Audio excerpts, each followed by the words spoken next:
All right, welcome to the Underdog Ecom podcast, where two ecom brand founders are figuring out in real time. Yeah, we're not here to preach. We're here in the thick of it, making mistakes, testing all sorts of ideas, and really sharing the journey of how we've been growing these brands from day zero.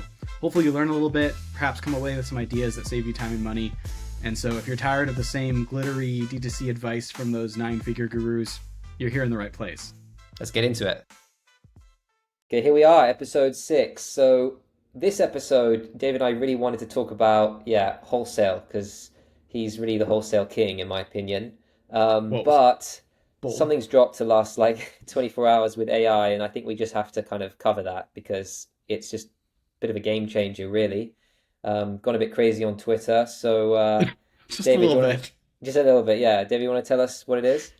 Yeah, for those of you who haven't been on Twitter in the last 24 hours and haven't seen 1,000 posts, million, bajillion posts about this, apparently ChatGPT released a little update to their rendering engines and stuff or whatever, and they can render text way better and images way better. And basically, I feel like they just kind of Sherlocked a bunch of small brand like SaaS apps essentially that render that like we will create unlimited, super good marketing content, paid ad acquisition content for you kind of apps. I think I used Pencil a couple of years ago. Like that was one that comes to mind. I'm sure they can kind of pivot and survive. Hopefully, I don't want people to lose jobs or anything, but it's a freaking fast world on the internet these days, and it's going many million miles a minute. I tested this out a little bit yesterday. I was like, hey, here's a shirt. Can you make an ad for it for Denali? And I don't know if I can. I can find it on my phone. That'd be silly to like show my phone to the. We'll try the and add it into the. We'll have a go with adding it into the YouTube video. Woo! Here we go. We're going fancy pants now on the editing front. We do try and like very minimal edit these so we can build our brands and not build a podcast. Yeah. But it's crazy. Like I gave it that prompt. Here's a T-shirt for Denali, make an ad, and it was a little bit more than that. I was like, you're a really good copywriter kind of thing. Like gave it a good prompt for it, but it created a marketing image, and it was fantastic. And I will probably use it more. Like I'm sure I'm going to use it way more for this because marketing content and paid ads has been a struggle of mine and something I'm trying to figure out how to do better and have it be more profitable because Facebook ads have not been profitable for me. And so it's also kind of, Jack and I talked about this a little bit off air, but like it's kind of like scary in some ways to see how fast this technology is advancing, and like we don't know the ramifications of it now, and it's really powerful. It's kind of crazy. You can basically like create anything you see nowadays can be totally faked. Basically, that's what it boils down to. Images and content and copy, and it's kind of crazy to think about how much, and I use AI frequently. I feel a little guilty about like having it write emails for me nowadays because it's like I can take 10 minutes and write this email, but also I could have ChatGPT write it in like 30 seconds. So it feels kind of like we're removing some humanity from humanity in some ways. Like I don't think this is all peaches and cream in terms of like a net gain for society. There's also the environmental impacts of using AI, because I've heard that the carbon and just like basically the amount of energy that's needed for a lot of these LLMs is just crazy. And I don't think that's really talked about enough. And that's something that's important to me, is the environment. Oh, what else was that? I don't know. Do you have any, what are your thoughts, Jack? Yeah, so I've had limited use of it yet, but there's a couple of things that I'm kind of a little bit annoyed about, because it's like people commenting like it's over and stuff like that with like, Yeah. and it's like I just don't think that's like the environment you want to create in terms of everyone just like panicking about it, because I feel like there's a lot of people who's going to be panicking about it, not necessarily us to be looking at thinking, oh, how cool, like it's going to take me 5 minutes to create 50 ads as opposed to like half the week. So but then there's a lot of people out there that kind of like, that rely more on the creative side of things. They're gonna look at that and think like, and you just don't want to be seeing like people saying like, well, it's over for you, sort of thing, because it's kind of the vibe it has. So not a big fan of that, but I do think there's a lot of opportunity. I do think it's a bit worrying in terms of like just where's the creativity going now? Yeah. Because if you Yeah. can do it with images, eventually video. I mean, I know that ChatGPT's got Sora and stuff like that, so you can already pretty much do it with video. But this kind of level of editing video is something that I think everyone's been waiting for. So I think with images, it's only going to be small matter of time Yeah. before video comes along. So it's going to make a big difference. And I think it's just a case of how do we how do we kind of differentiate ourselves with this stuff in the world, I guess. The other question I Yeah. had was with what's its because I mean with say ChatGPT, if you upload like an or say if you sort of share like a website, it's if you say like tell me how I should improve this landing page, for example, it kind of pulls through some of the tech. It would pull through the text, so like analyze, crawl the site and pull the text, but it doesn't really relate like have any relationship between text and the images and how those images are influencing the text and like so if you have like a product heading and then a product photo gallery and then the text then maybe a video below and like it's not really pulling all those things together like we are to kind of figure out how the whole thing works, whereas I kind of tend to think, Hmm. well, is it starting to do that now? If you could take a screenshot of your product page, is Hmm. it able to analyze images in that way that it can actually just pull it all together and kind of get a better idea? And that's also game changing as well. Hmm. Interesting. Yeah, I haven't even used it to like analyze PDPs or like website breakdowns and stuff like that. I actually thought about using it. I've got a client I'm working on the side to build a website for them and like looking for wireframes for different pieces of the website. And I had this thought yesterday. I was like, I could probably drop in the branding and a lot of stuff into ChatGPT and have it wireframe out like a general website for me. It's kind of crazy like how much it feels like. I think you're right that there's some warning flags here, and I think that it's not, but there's a lot of efficiency gains from this, which is kind of crazy to think about. Where it's like, oh, this thing that used to be like someone's job or like would Yeah, take a ton of hours is now not. It's just this AI thing, and I mean, there's a lot of artist ramifications for AI too. Like I saw a lot of chatter around them using a certain studio's um, artistic stylings to generate images, and people are going crazy with that. It's kind of like AI does basically just steal artists' stuff, and I know photographers are pretty upset about it in a lot of ways. Um, there was what was the other thing too? There was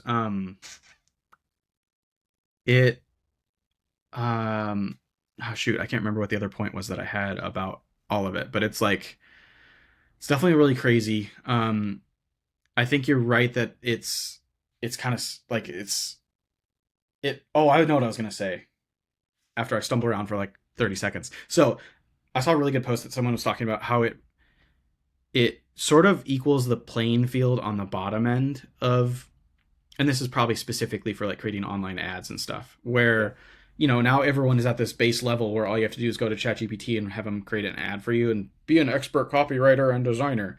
But you're right about it lacking sort of like the human intuition, or at least right now, and like that extra 10% super premium thought process and pattern and psychological analysis and stuff that goes into and copywriting and like all of that top tier stuff is missing. But we've basically increased that bottom floor to, and then it's like up to the top level where we need to have, you have to be like hyper creative or something to break out of that and create an ad that's different, or like really know your customers or really know your products to be able to stand apart now.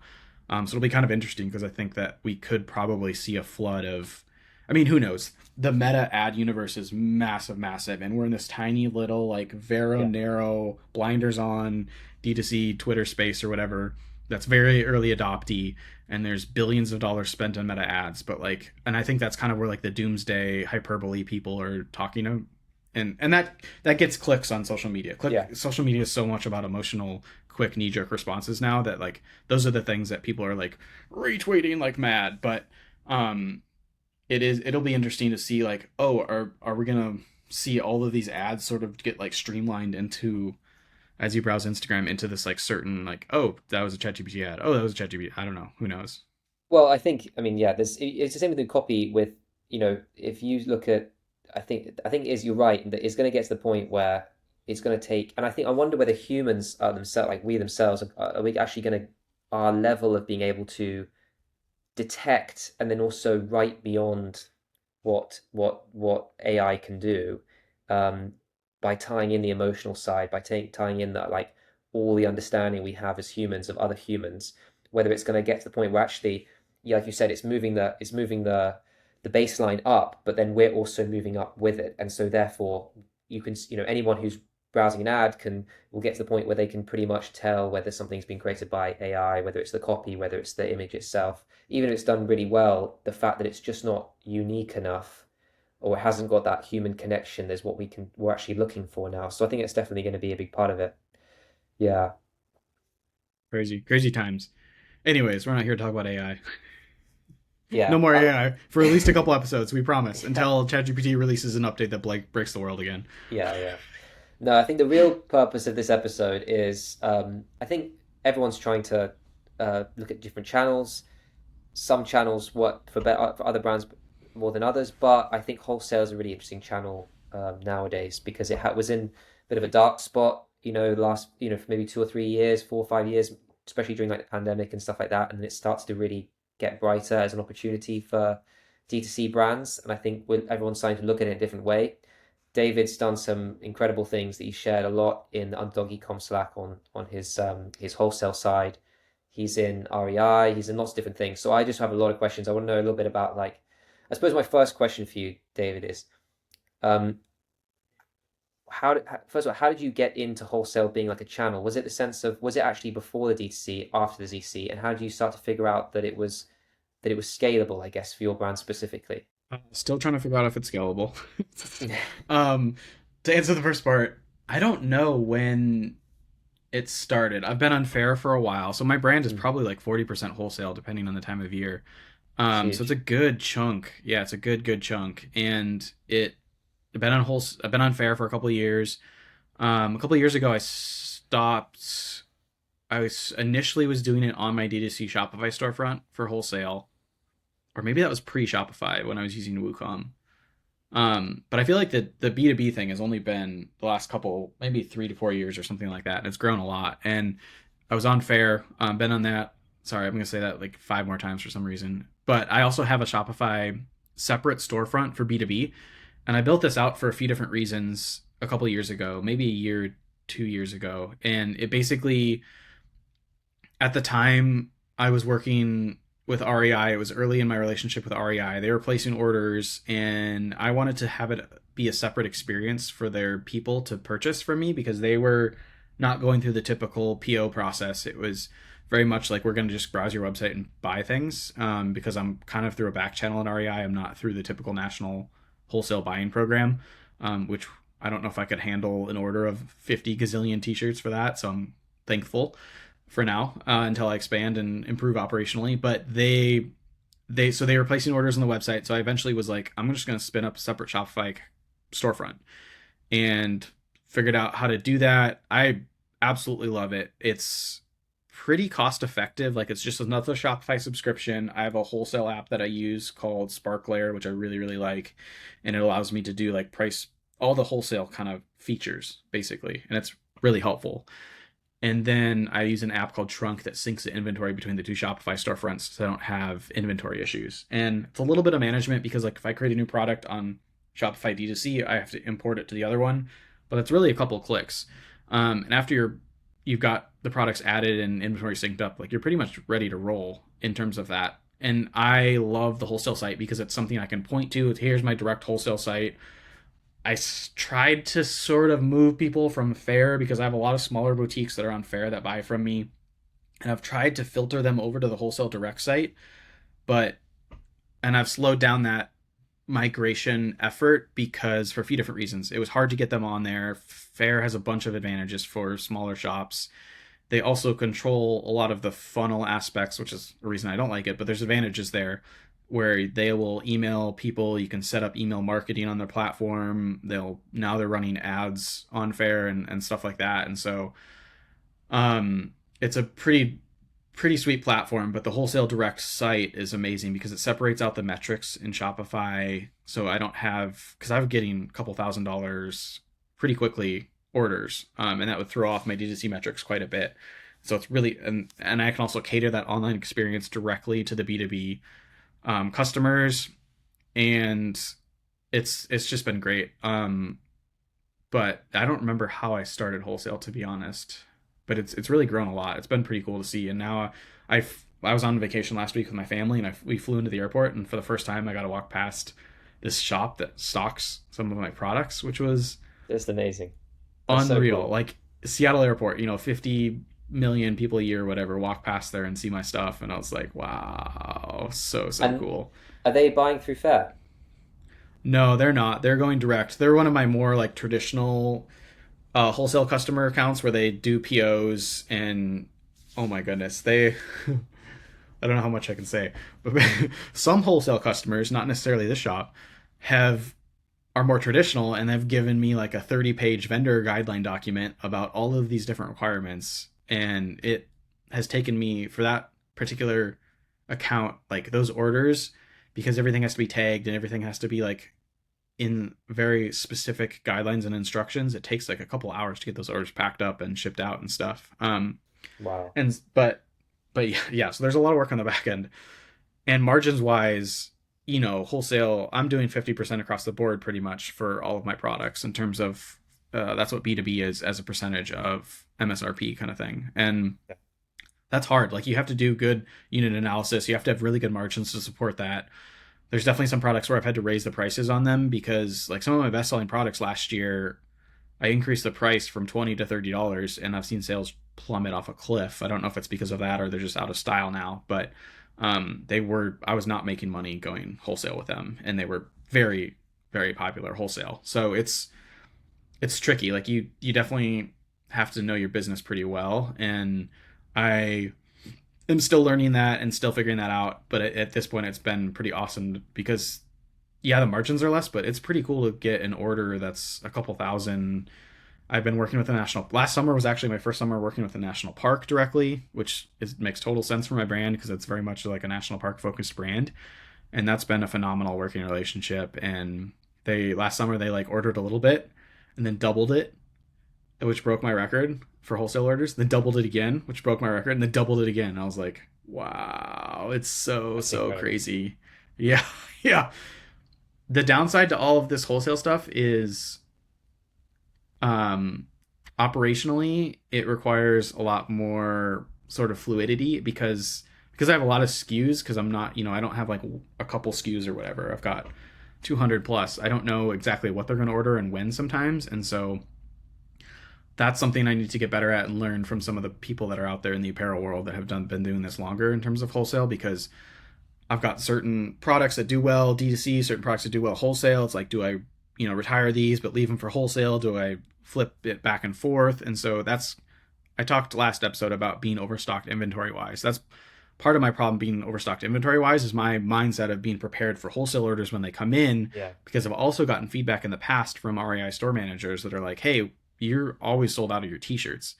I'm kind of like, well, that's a good thing. I know it's not a good thing for you, but that's a good thing for me. I don't want to be overstocked. And so Yeah. then I have to, and lead times are pretty good for t-shirts because I'm not making them custom at this point. But it's still, because the relationship is not a traditional wholesale relationship with them, they're not used to a lead time, and it would take a couple weeks to get them restocked. And that wasn't, um, the most appreciated by them. So it's been a lot of learnings, a lot of figuring out as I go. But I definitely still remember the first email I got from an REI store manager that was like, "Hey, we want to stock your products in our store. We're looking for brands like yours." And I was like, "This is the coolest email ever."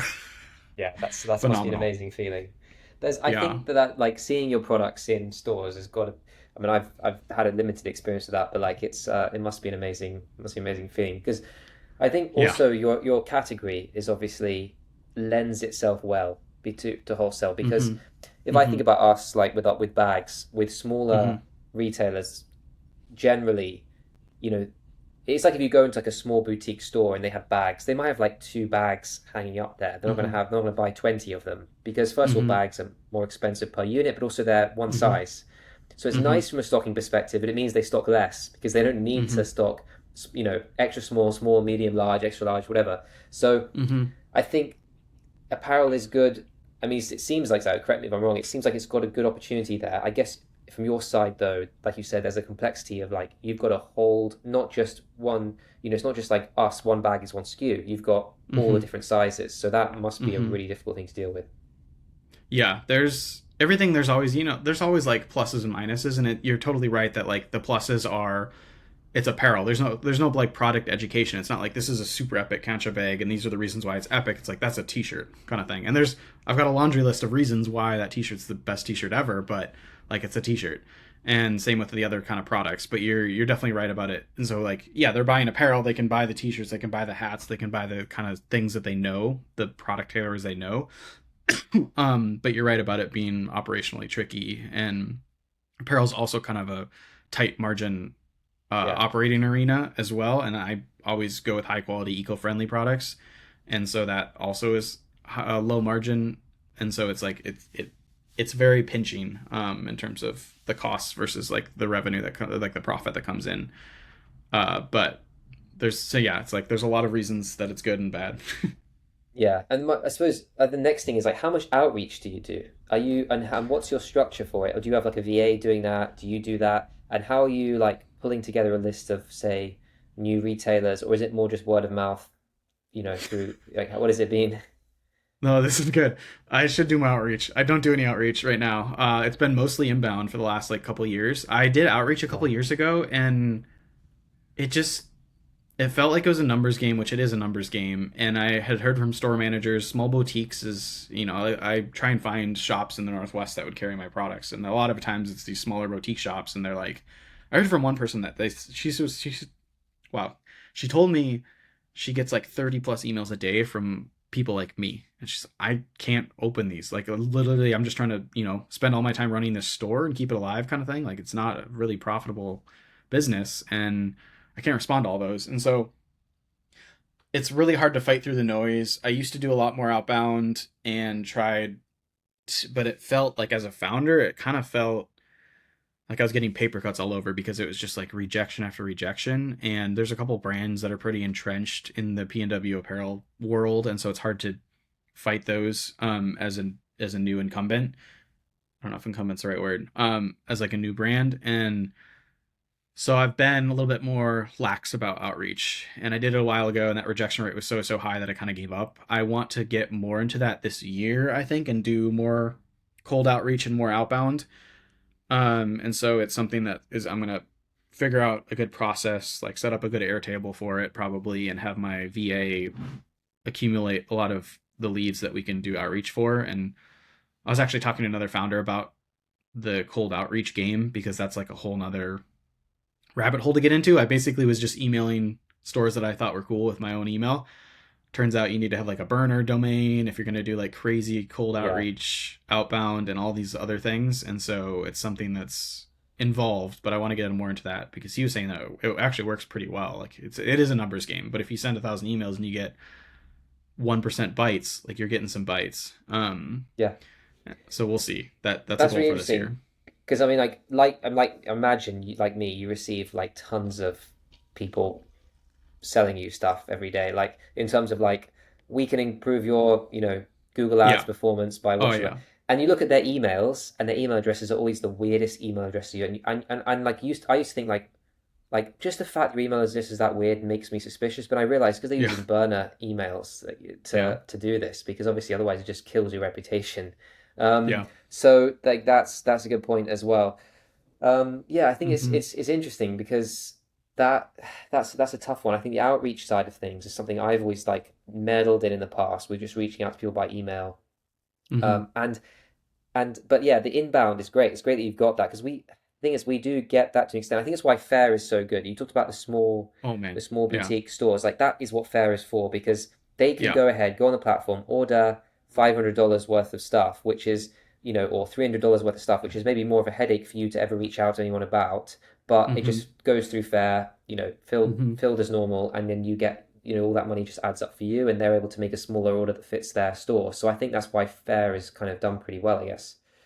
Yeah. Yeah. Faire's amazing. Like that discovery engine that they have. It's basically how I describe it is like Etsy for wholesale. It's like Yeah, people are on there all the time searching for I don't know Mount Rainier hat or whatever. And so you're visibility into all these places. And having been on Faire for the last couple of years at least, I think I get a couple orders a month just randomly from the most random people on there, random shops and stuff that I would never even know existed.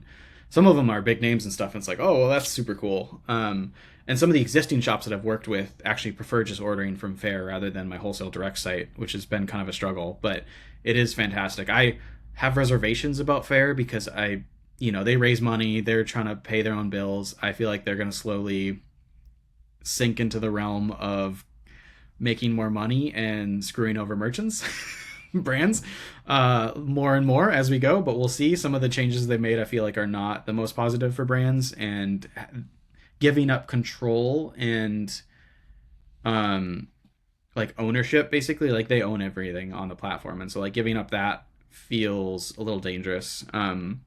If they start to increase their rates like crazy or whatever. It is expensive. Like that fee that you pay for brands to discover you on there is like 30% of their first order, I think it is, or something like that. So it can add up fast. There's ways around that with Fair Direct and stuff, and that's a whole nother topic. But yeah, it's a great platform. I think everyone should probably be on there. I mean, not everyone, but like if your product is widely applicable and or even niched, and there's buyers searching for it, like you should probably have your products on there. Yeah. Is my thought. Yeah.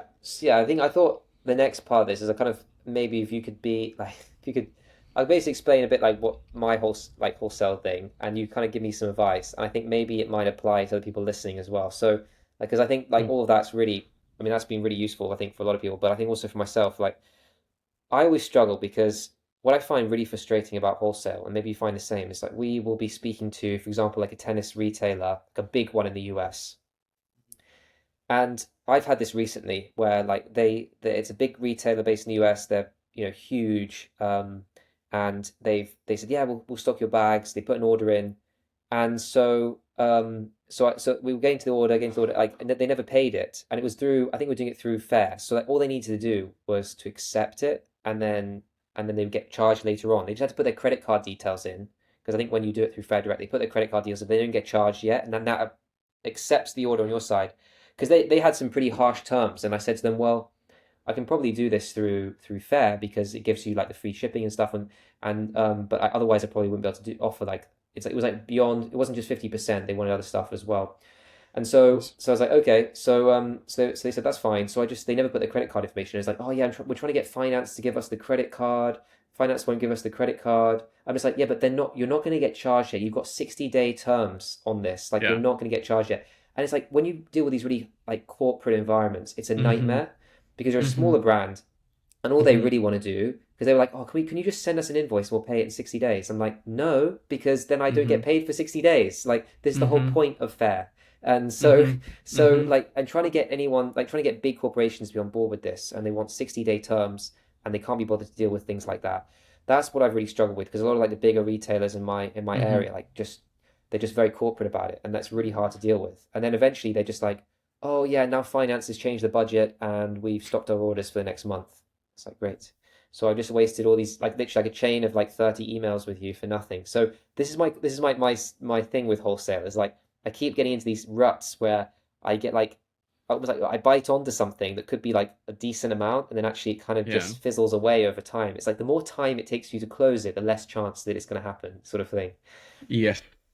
That's so hard. That's so hard. It is. Wholesale, I feel like wholesale is like you smashing your head against the wall over and over again Yeah. until you break through, and sometimes you break through and then sometimes you don't. But that's really hard. And that terms thing is so hard. Like that is definitely I've tried to avoid that. And that's what my wholesale site doesn't have net terms.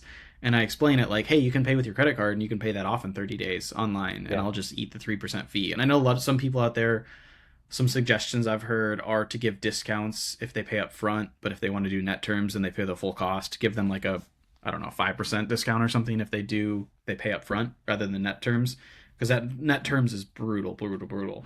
And I don't do any net 60. I begrudgingly picked the net 30 from one of my bigger wholesale accounts, but for your situation, I don't know. It's so hard. Sometimes you just kind of have to like move on and learn from it, I guess. But other times it is really sucky because I know that a lot of those very corporate-y environments have, a million hoops to jump through and a Yeah. million check boxes, and some of the accounts that I've had have just unlimited paperwork. Luckily, I don't even do I forgot the acronym, but there's definitely, when you get into like big wholesale accounts, they have a certain acronym, some system that they use that's usually like super archaic and terrible and not fun.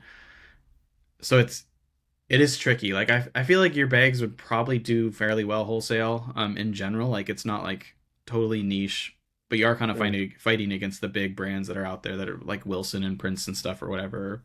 I don't even know who makes tennis bags anymore. I used to be into Yeah, tennis, yeah. No, I but think I think the big thing for me as well is with tennis specific, like you think about like clubs and stuff, but then the mm-hmm, problem is most clubs nowadays are just like, I don't know if it's the same in other sports, maybe like golf and stuff like that, but their pro shops are non-existent. So mm-hmm, they've basically just mm-hmm, given up on selling stuff because I guess they can't hmm. compete with big retailers. I imagine it must be like for a lot of sports clubs, spent centers around the US, it must be a similar experience where the cost of staffing Yeah, those stores, yeah. like it just doesn't make sense. And Because carrying sometimes we get, inventory and yeah, trying to yeah, beat Amazon basically. Like I think exactly. Amazon kind of Amazoned those. Yeah, exactly. That's the thing. Amazon. Yeah, exactly. Yeah, it's a good verb.